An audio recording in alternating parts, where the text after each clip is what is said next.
Halo, kembali lagi di podcast Aksi Nyata #dari kamu untuk Indonesia. Kenalan dulu, aku Aisyah Latifah. Seperti biasa, hari ini aku akan ikutan ya nemenin kamu ngobrol-ngobrol di podcast yang super cool ini seperti biasa. Sebelum kita mulai, Aisyah mau kasih salam khas podcast ini dulu dong. Salam Aksi Nyata dari kamu untuk Indonesia. Happy banget karena selain kamu bisa nonton ini di Instagram, Twitter, TikTok, Facebook Partai Perindo @partaiperindo, kamu juga bisa mengakses keseruan ini di RCTI Plus, Okezone, Sindo News, iNews.id, YouTube Partai Perindo dan juga website Partai Perindo. Seperti biasa harus stay tune terus karena kita punya tema yang menarik banget hari ini, yaitu adalah smart farming. Beginilah bertani ala Gen Z dan juga milenial. Wow, ini kalau ngomongin seputar podcast, pasti nanti kita bakal breakdown satu-satu bagaimana sih sebenarnya digital farming ini diberlakukan di Indonesia tentunya ya. Dan Aisyah gak bakal ngobrol sendiri karena bakal ada tamu spesial. Beliau merupakan agrikultur expert yang sudah lebih dari 7 tahun mendalami bidang agrikultur. Say hi to Mas Insan Syafaat. Hai, halo. Hai, ini biar lebih akrab dipanggilnya Mas Ino, bener ya? Ino aja, Oke. dari kecil. Atau Bang Ino boleh? Bang Ino, oke Bang Ino. Bang Ino, apa kabar? Baik ya? Alhamdulillah baik. Ini keren banget kalau ngobrolin seputar temanya. Biar singkat aja, digital farming. Kalau ngomongin bagaimana sih agrikultur di era di tahun 2022 ini, secara keseluruhannya tuh gimana sih Mas Ino? Sektor pertanian Indonesia tuh selalu menarik ya. Oke.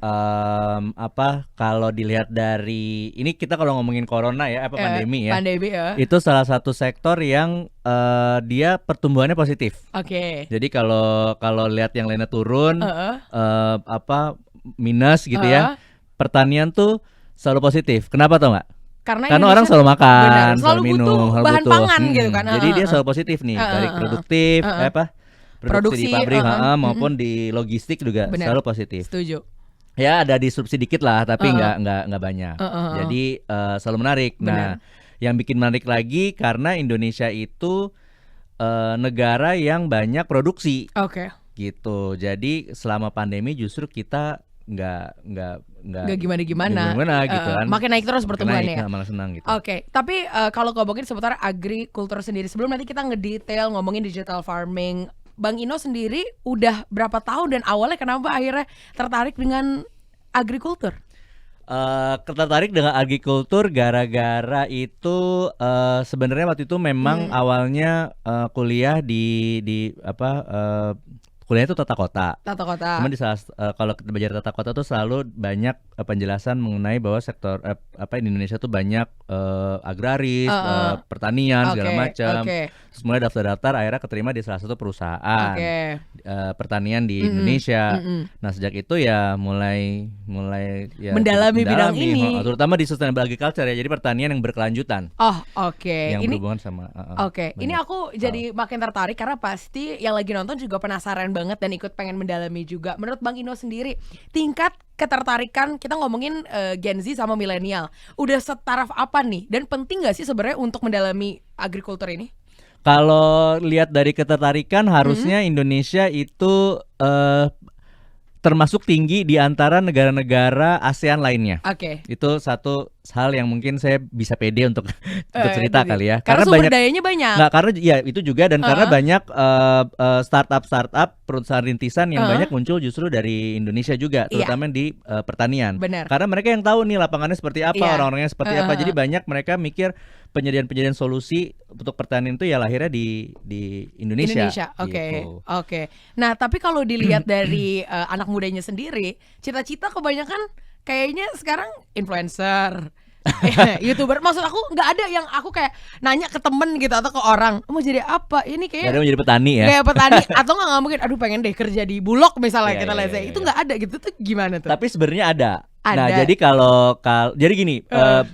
Banyak yang mau kerja di pertanian tapi justru bukan di bagian dari operationnya, tapi mereka bukan menjadi pegawai gitu. Jadi mereka tuh justru mau jadi job creator. Mereka yang ya banyak startup ya, pada akhirnya mereka membuat startup, misalnya sekedar bagaimana cara menghasilkan padi yang produktivitas 2 kali lipat dari sebelumnya gitu. Bagaimana cara supaya petani bisa beli barang tanpa harus ambil di koperasi, jadi dengan handphone tuh bisa, misalnya kayak gitu.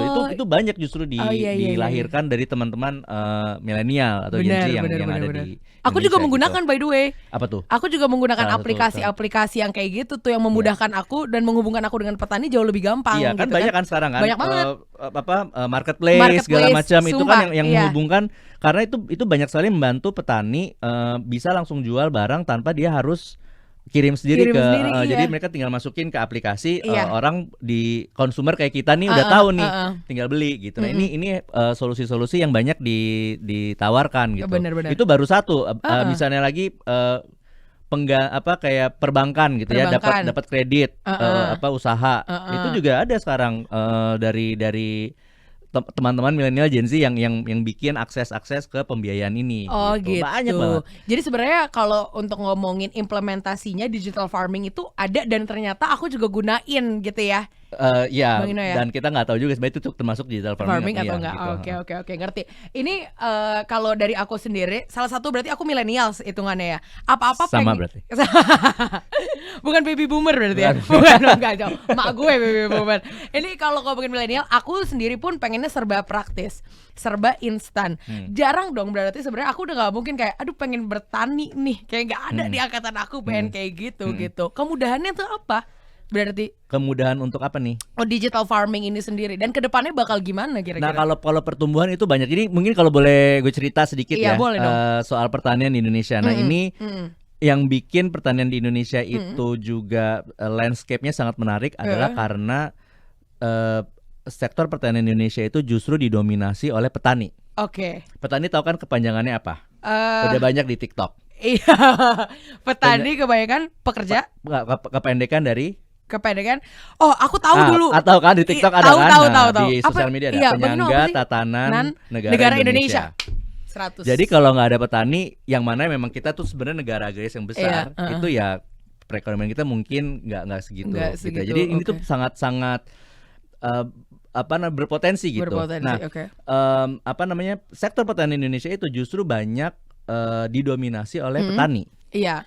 Ini kalau kita bicara misalnya sektor misalnya kayak yang lagi hits nih, minyak goreng, kelapa sawit berarti ya. Kelapa sawit itu hampir 45%, berarti hampir 50 ya, hampir setengahnya itu petani yang ada di lapangannya. Iya. Koko, suka minum kopi, suka minum coklat gitu ya. Kokoa itu 85%. Kopi itu 90% itu didominasi oleh petani. Jadi kalau nggak ada petani, kita nggak bisa minum kopi. Atau nggak bisa minum koko dan lain sebagainya. Masa mereka adalah penyanggah pertama. Iya, gitu jadi kan? Mereka nih yang banyak di lapangan gitu.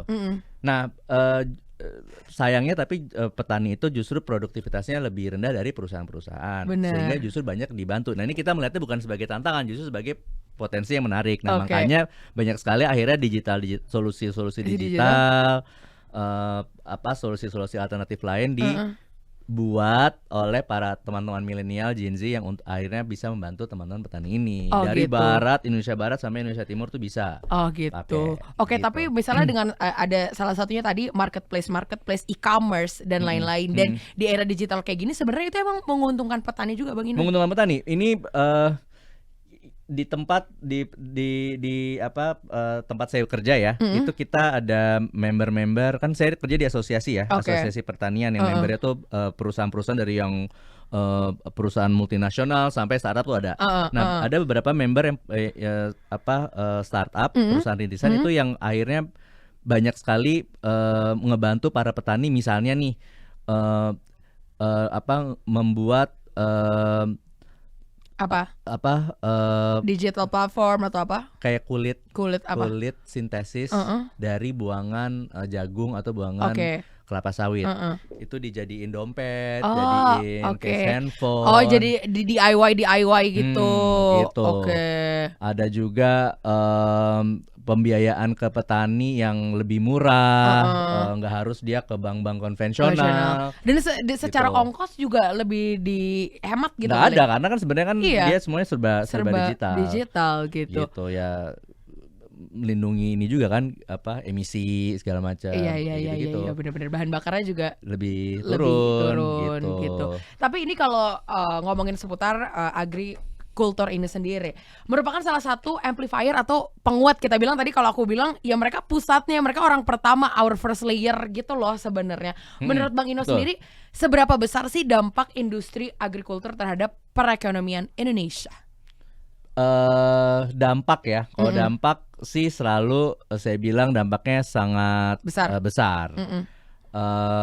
Kalau kita bicara serius dikit nih, kayak perekonomian kita banyak devisa, itu justru jadi pertanian. Dari pertanian.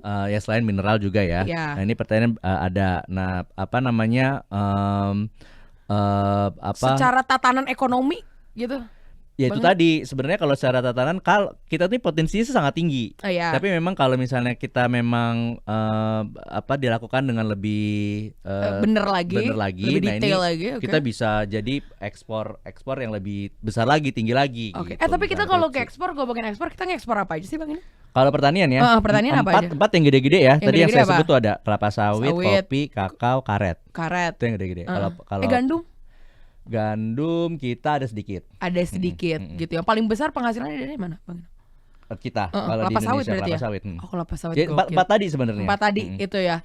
Itu yang banyak masuk ke Eropa, Amerika segala macam. Hortikultur juga ada. Gitu. I see. Oke. Ini kalau ngebahas lagi, Bang Ino kan sekarang Executive Director dari Pisagrow atau Partnership for Indonesia Sustainable Agriculture. Challenge-nya apa tuh dengan title itu tuh Bang Ino? Challenge-nya adalah gimana caranya supaya gue bisa melibatkan 33 juta petani ke dalam rantai pasok semua yang ada di Indonesia. Jadi gimana caranya kita ngebantu 33 juta petani yang sekarang nih ada nih di Indonesia nih.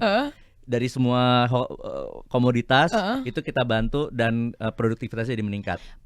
Perekonomian mereka jadi meningkat, kesejahteraan mereka meningkat. Itu yang sebenarnya yang challenge PR besar gue di kerjaan sekarang kayak gitu. Tapi makin kesini kesejahteraan mereka makin meningkat nggak sih dibanding dulu?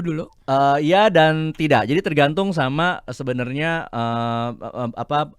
ya komoditas apa yang mereka kerjakan, komoditas apa yang mereka lakuin. Terus kemudian juga lokasi juga itu penting. Karena lokasi kadang-kadang ada lokasi petani itu yang dia sangat jauh gitu dari infrastruktur juga sangat rendah. Nah ini hal-hal yang susah yang perlu banyak dibantu. Tapi kalau di kota-kota, di provinsi-provinsi yang besar gitu ya, kayak Riau, Jambi, ya itu sih sebenarnya sudah aman. Kalimantan juga udah oke lah.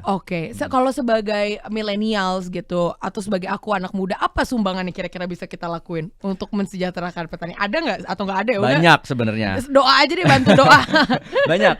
Ya selain pertama ngebeli. Kalau paling minimal ngebeli langsung dari marketplace yang petani jual. Itu paling minimal. Tapi kalau mau lebih, bikin solusi-solusi yang bagus buat membantu petani. Ini bisa macam-macam. Bisa kayak misalnya marketplace yang lain, bisa misalnya bikin AI. Gimana caranya bikin supaya petani ini produktivitasnya tanpa harus dia monitor terus. Dia udah ada mesin yang atau aplikasi yang bisa langsung memberitahu petani ini pupuknya segini, itu segini, nah segala macam. Bikin penelitian soal bibit misalnya, banyak deh macam-macam. Tapi tadi penyinggung seputar AI, mungkin nggak sih para petani itu nanti eventually akan diganti sama mesin-mesin atau robot-robot? Kalau saya sih kalau ditanya kayak gitu jawabannya ya dan tidak juga. Kalau misalnya karena susah ya kalau petani, kalau kita ke lapangan itu dia harus ada orang loh yang mau nggak mau tuh harus ada orang di lapangan. Bener. Itu kenapa orang-orang yang kita nih kalau sekarang nih kayak minggu lalu gitu cuti bersama tuh agak nggak adil sebenarnya. Karena petani tuh di lapangan tuh kerja terus. Tetap. Gitu kan. Jadi mau nggak mau kemarin kita nggak cuti akhirnya karena kan petani kerja terus. Nah hal kayak itu yang sebenarnya tuh nggak bisa digantikan. Tapi ada sebagian pekerjaan yang akhirnya bisa digantikan gitu. Tapi tetap harus ada human touch-nya gitu nggak sih? Iya, tetap harus ada orang yang monitor langsung, misalnya aplikasinya, handphonenya. Tapi nanti dengan teknologi, oh ternyata bulan ini gue harus ngasih pupuk kurang 3 kilo nih gitu. Oh bulan depan, oh ini kok daunnya kok kuning ya. Oh berarti gue kurang air di sini, nah, kayak gitu. Berarti itu secara kesimpulan nggak mungkin 100% diganti, tapi dimudahkan kali ya? Dimudahkan bisa, bahasanya boleh kayak gitu. Karena yang namanya industri kan sekarang kalau nggak salah kita tuh bahasa kerennya apa ya? Sekarang industri 4.0 kan? 4.0. Nah ini di pertanian juga ada istilah industri pertanian 4.0. Nah ini semua nanti pada akhirnya sebenarnya kan lebih ya nggak 100% digantikan oleh mesin gitu ya, tapi ya ada apa orang-orang yang memang harus tetap bener kerja di situ. Secara keseluruhan industri agrikultur sekarang itu boleh dijelasin nggak sih sebenarnya gimana gitu, dan contoh-contoh kemajuan yang udah 10 tahun terakhir ini tuh apa aja gitu Bang Ino? Produktivitas kita itu udah terus meningkat. Itu satu. Ekspor kita jauh lebih tinggi dari impor kita. Beberapa bagus. Kita memang kalau ditanya masih impor, iya masih impor, tapi impornya itu bukan untuk konsumsi. Yang kita impor itu buat industri. Karena kan kayak misalnya kita ngomongin kentang. Kentang tuh sebenarnya kalau untuk konsumsi kita sehari-hari itu kita udah produksi udah cukup. Tapi kalau untuk industri kayak keripik, kalau kita kesualian kan tuh ada keripik-keripik tuh. Nah kayak gitu memang harus masih impor gitu. Itu kayak climate smart gitu ya, teknologi yang pertanian maju modern yang pinter gitu ya, pertanian sistem itu udah banyak sekarang. Dan yang paling penting ini yang mungkin gue kalau cerita ke banyak dapat kesempatan kayak gini ya, gue paling seneng tuh bilang kemajuan sektor pertanian Indonesia itu adalah pemain-pemainnya tuh saling bantu. Contoh. Jadi kayak gimana petani nggak cuma petani sendirian gitu. Perusahaannya ngebantu. Pemerintah kita baik nasional maupun daerah itu ngebantu. Terus kayak koperasi, kayak perbankan segala macam tuh kita tuh bahu membahu loh gitu. Ini yang mungkin yang membuat kita tuh lebih maju dari mungkin negara lain. Mungkin kalau negara lain itu cuma satu bagian aja yang kuat. Nah kita ini semuanya kuat. Nah itulah kenapa saya di asosiasi juga di Pisa Agro, akhirnya kita mendorong nih kemitraan supaya 3-4 orang nih kita sama-sama bantu. Karena gotong royong tuh kayaknya the future deh of everything deh. Gitu, harus saling bantu. Cuman kan yang paling sebenarnya kalau ngomongin kesejahteraan petani sendiri, menurut Bang Ino gitu, petani kesejahteraannya udah oke belum? Itu tadi tergantung ya. Kalau beberapa petani di komunitas tertentu, di daerah tertentu, I'm pretty sure udah lebih maju lah. 5 tahun lagi kira-kira? Lebih maju lagi. Saya yakin teknologi banyak solusi yang. Nah ini juga ke 5 tahun lagi ini tergantung juga sebenarnya. Kalau teman-teman milenial, Gen Z nih datang nih, boleh misalnya abis podcast ini ya datang gitu, kontak terus ada ide apa? Nah kita tuh ada lah sebenarnya ide-ide yang mungkin bisa ngobrol sama teman-teman milenial Gen Z ini untuk bisa bantu petani-petani ini gitu. Bisa juga masuk ke sekolah-sekolah pemerintah. Pemerintah tuh punya sekolah-sekolah pertanian. Gitu. Iya, dan itu bisa ngebantu juga langsung ke teman-teman petaninya untuk membantu apa sih sebenarnya yang dibutuhin. Gitu. Berarti hitungannya Enggak, tapi masalah begitu aku tuh masih ini loh, belum ada yang orang aku temuin gitu, apalagi seumuran aku gitu lah ibaratnya. Aku pengen fokus deh di bidang agrikultur ini gitu, untuk mensejahterakan petani-petani Indonesia. Misalnya belum ada gitu sosok anak-anak muda itu. Mungkin nggak langsung kali. Iya, nggak langsung gitu ya. Cuma kalau misalnya kita ngobrol kayak beberapa startup yang besar ya, saya kalau ini boleh sebut nggak usah sebut kali ya. Kita inisialnya aja deh. Inisialnya, misalnya depannya SB. Iya, atau TH. Atau C. Banyak sih kalau sebut, kalau cuma depan maksud saya. Tapi banyak banget sebenarnya itu yang udah jalan dari. Dan pertanian itu kan gede. Pertanian itu sebenarnya kan sektor gede. Nah, subsektornya kan ada pertanian, ada peternakan, ada perikanan. Nah, itu dari masing-masing tuh udah banyak banget. Ternak lele. Hitungannya itu ternak lele banyak. Banyak. Itu termasuk juga. Pertanian itu kan nggak cuma yang ditanam-tanam di ini ilmu baru. Pertanian itu sektor besar sebenarnya. Jadi ada sub sektor tadi. Nah, perikanan sendiri tuh juga kalau banyak kan, ada yang udang-udangan, apa segala macam. Gitu. Itu aku bilangnya bisnismen aja. Gak juga ya? Gak juga. Itu tuh ngebantu banyak banget karena gak semua daerah di Indonesia itu cocok di yang hijau-hijau kan pertanian, sub pertaniannya. Tapi juga dari daerah yang pinggiran pantai kan harusnya kan mereka lebih ke fish Iya. gitu kan, ke ikan-ikanan, nelayan segala macam. Itu juga banyak teknologinya. Oh gitu. Cara ngasih umpan ikan yang Iya, tepat gimana itu gitu. banyak. Ada teknologinya udah ada. Oh ternyata iya, jadi maksudnya memang podcast ini kan ditujukan untuk yang awam sama sekali nggak tahu apa-apa ya. Iya. Karena cita-cita yang menurut aku ada di seliweran ini dokter paling gitu aja. Nggak ada yang pengen punya ternak lele. Cuman gara-gara sekarang booming kan, Booming banget. 2 tahun terakhir ini dan uangnya bener-bener nyata Iya. dan bisa ikut membantu juga SDM Indonesia ya. Makan kayak jamur kayak gitu-gitu tuh ya. iya. Itu bisa sekarang orang tuh, dan itu langsung dari petani-petani ya. Gitu. Petani-petani. Minuman kayak kalau di Bali nih bukan heboh lagi. Di Bali itu banyak arak. Oh arak. Petani-petani arak tuh juga itu Oh, banyak betul. sekarang teman-teman kita di Bali itu yang kaum milenial tuh yang akhirnya ngebantu teman petani Memberdayakan ini, mereka gitu ya, untuk memberdayakan mereka. gimana caranya bikin arak tuh yang rasanya jadi macam-macam. Fusion ada. Gitu. Aku belum pernah nyoba sih. Harus. Nanti kita kalau kesana ya. Iya nanti kalau ke sana. Ini by the way kalau ngomongin seputar petani sendiri, petani modern tuh udah bisa diklasifikasikan belum petani-petani Indonesia sebagai petani modern gitu? Mungkin jawabannya juga ya dan tidak. Ada sebagian yang kita udah cocok dibilang petani modern. Contohnya? Ya itu petani modern tuh sebenarnya pertanian yang sistemnya tuh udah sangat 4.0. Wah udah keren Udah deh gitu. digitalize Jadi semuanya. dari pohon sampai ke kita nih yang pakai barangnya itu udah bisa ke trace tuh.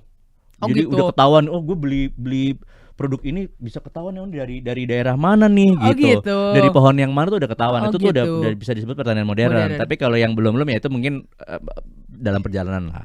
Semuanya Gitu. berarti mereka masih manual. Iya. Kayak gimana? Masih susah. Ya masih harus semuanya dengan kertas, dengan ya belum banyak yang sampai semaju itu. Oke. Tadi pas off air aku ngasal ya, teman-teman aku ngasal kayak ngomong digital farming karena menurut aku oh ya berarti ini digital berarti ada farming ya berarti digital farming atau smart farming sih ngomongnya Bang Ino?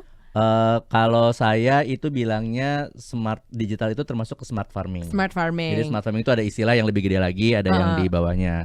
Nah, smart farming itu juga macam-macam. Pengairan sesuai dengan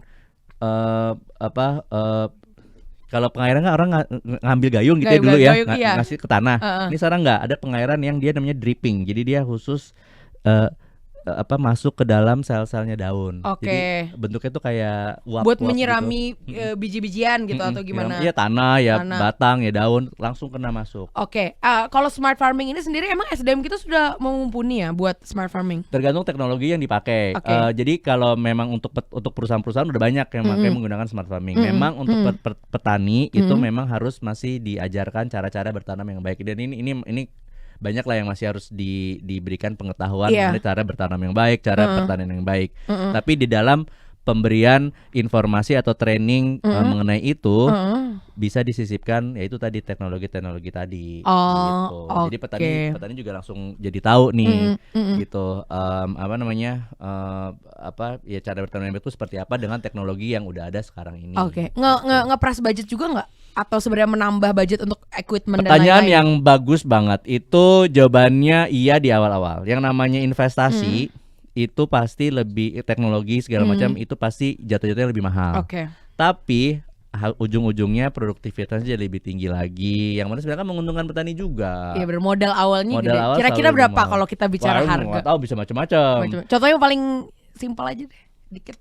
Kalau perikanan itu mungkin modal awal kalau mau digital mungkin 20 sampai 50 kali juta. 20 juta dolar. Rupiah.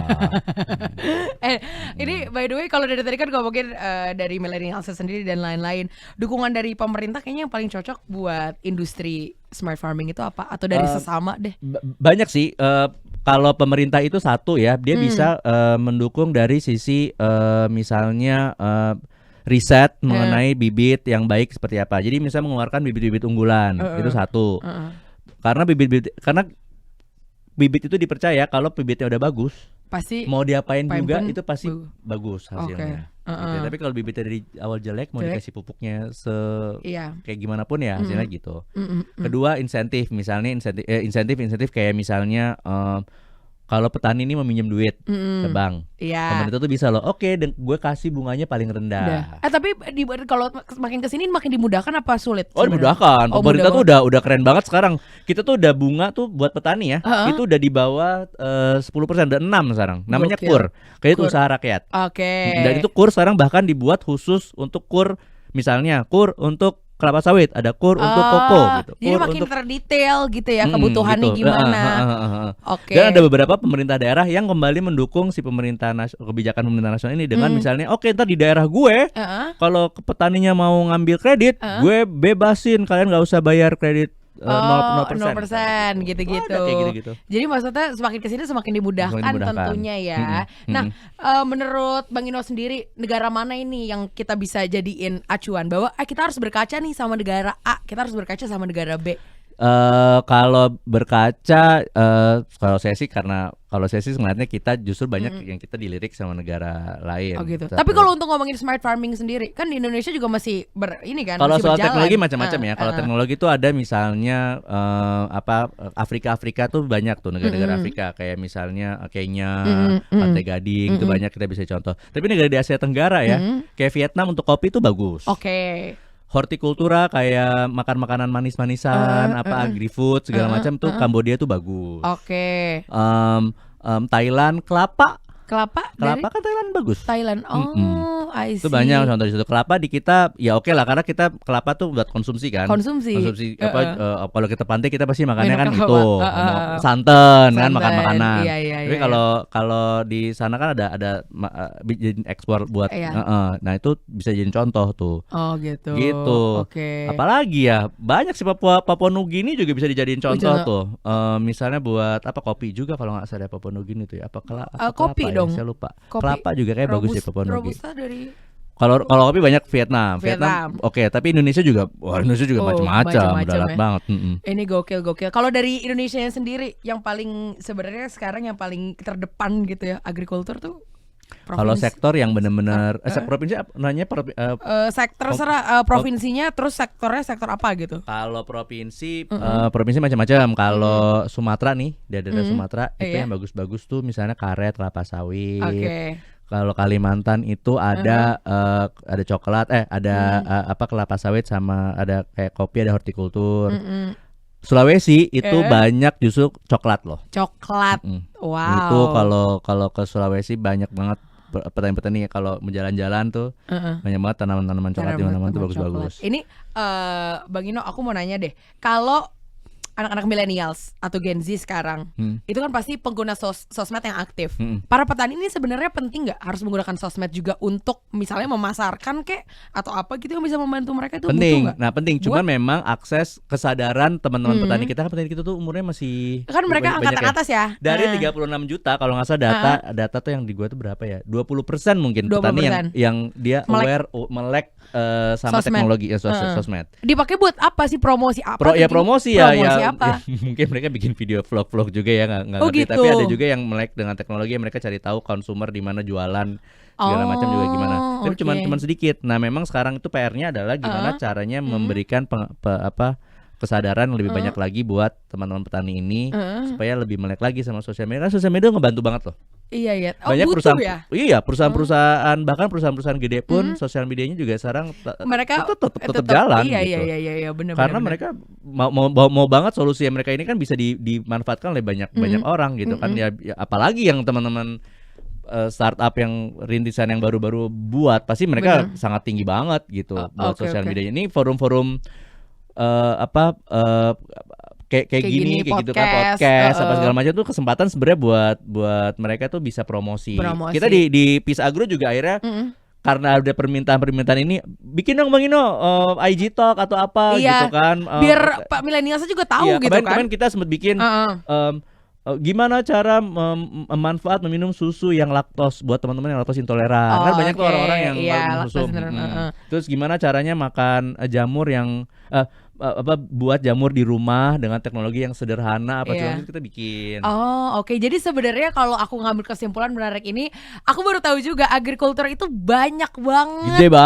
Gede banget. Bener, dan milenial sama Gen Z itu bisa banget ikut berpartisipasi gitu loh, mendukung, bahkan kita juga bisa menjadi salah satu tatanan usaha juga, kita bisa bikin usaha out of this gitu Betul, kan. betul. Kayak apa dulu pas zamannya pandemi itu apa vertikal yang di rumah kan selama itu yang nggak cuma koleksi tanaman doang kan. Ada yang apa tanaman itu tinggi apa namanya vertikal. Itu kan sawi lah, apalah gitu. Kampung bayam itu kan masuk sebenarnya pertanian gitu.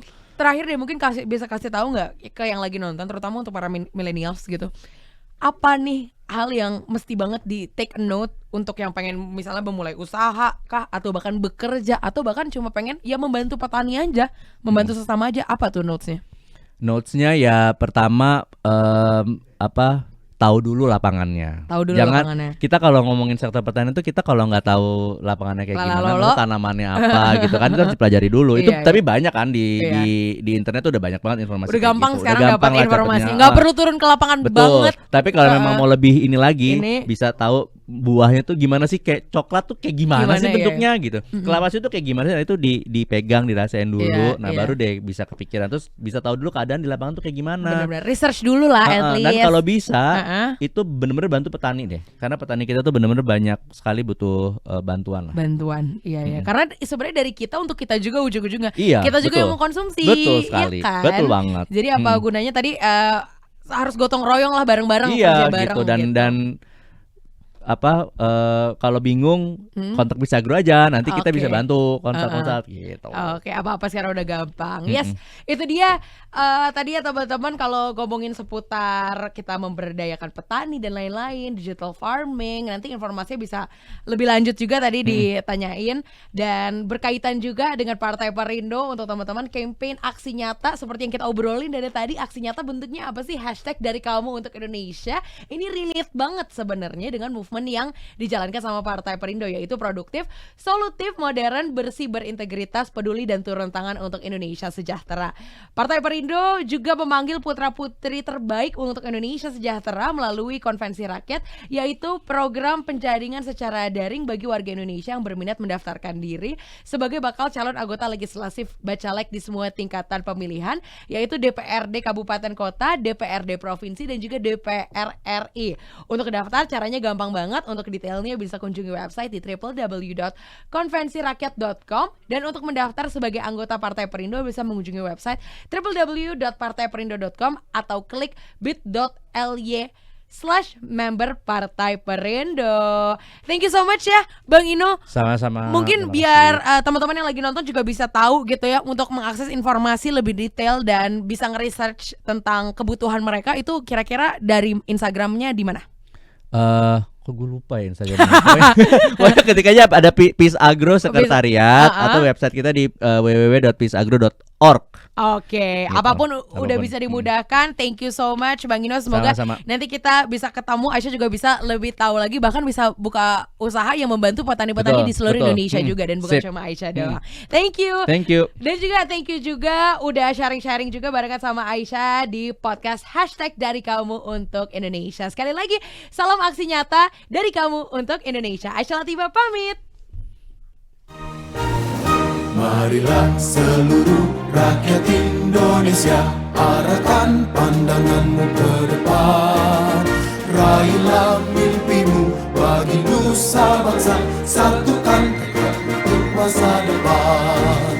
Pantang menyerah, itulah pedomanmu.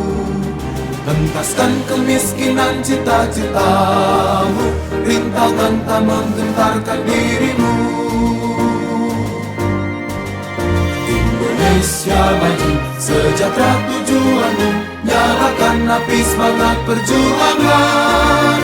Dengunkan gema, nyatakan persatuan. Oleh Perindo, oleh Perindo.